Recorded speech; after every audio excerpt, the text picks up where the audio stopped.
The sun was dipping low over the Texas plains when I pulled my pickup truck onto the dirt road leading to my ranch. I'd been gone 3 weeks, just long enough for a cattle auction in Wyoming, expecting to come back to the quiet life I'd built over 2 decades. Instead, I found a nightmare. A sparkling new swimming pool, a clubhouse with a tiki bar, lawn chairs, umbrellas, and a tall fence stood smack in the middle of my south pasture. A sign read, "Welcome to Pine Valley Community Pool." Music blasted. Teenagers dove into the water. Adults grilled under a shaded cabana. I slammed on the brakes, my heart pounding like a sledgehammer. This was my land. My name is Tom Harrison. I'm 54, and this is the story of how a homeowners association tried to steal my ranch and how I fought back. I'm a proud Texan, born and raised. My late wife, Ellen, and I bought this 200-acre ranch in our 30s, dreaming of a life rooted in honest work. We raised 2 boys here, now grown and gone. I run cattle, a few horses, and do odd jobs: fencing, welding, tractor repair. It's a hard life, but it's mine.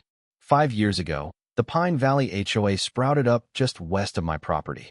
Developers cleared trees, built cookie-cutter homes, and set up a board with rules about everything from mailbox height to grass length. At first, they kept to themselves.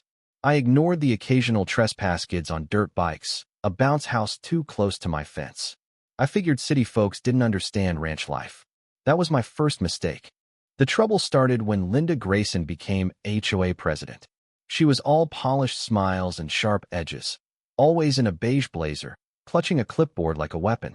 Months ago, she knocked on my door, talking about beautifying the extended commons for community leisure. I told her my land wasn't part of Pine Valley, showed her the deed, and sent her packing. She left me a manila envelope I tossed aside, too busy with calves and irrigation to care. Then I left for Wyoming. My ranch hand, Mike, checked in regularly. Everything seemed fine, until it wasn't. When I drove up that dirt path and saw the pool, my blood boiled. A man in a polo shirt waved me off, saying, "HOA access only." I shouted that this was my land, but he pointed to a sign.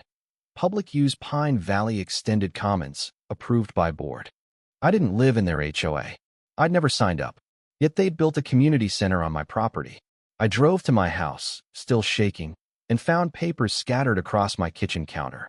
The manila envelope was open, revealing a land use easement with my forged signature and HOA minutes claiming my land was in used pasture.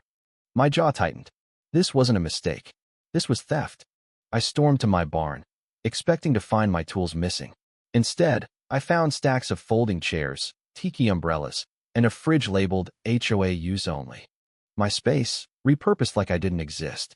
Then Linda appeared, cool as ice. "Mr. Harrison, you weren't supposed to be back yet," she said, glancing at her clipboard.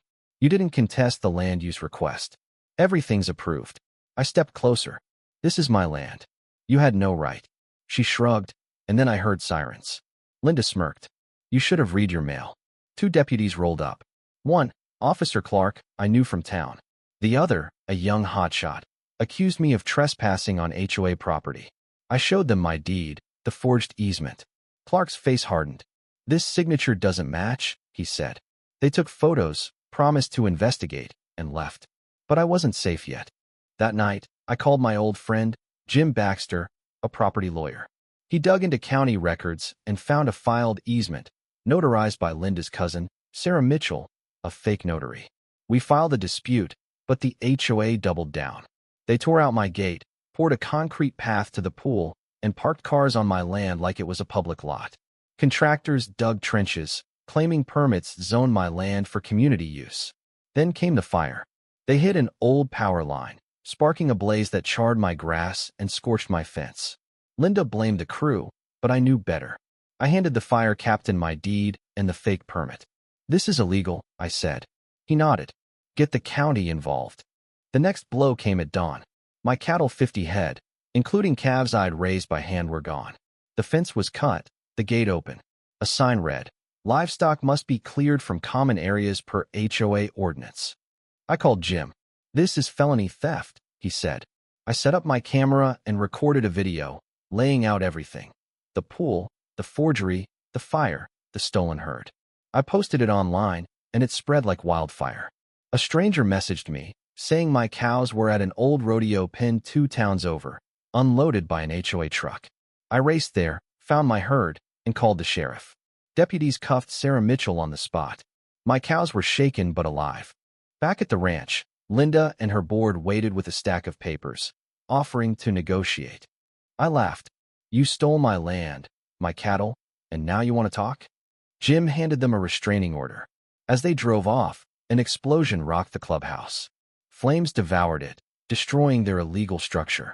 Jim got word a whistleblower, Karen Wells, recorded Linda planning to make it messy if I didn't back down. The audio hit the news. Public outrage erupted.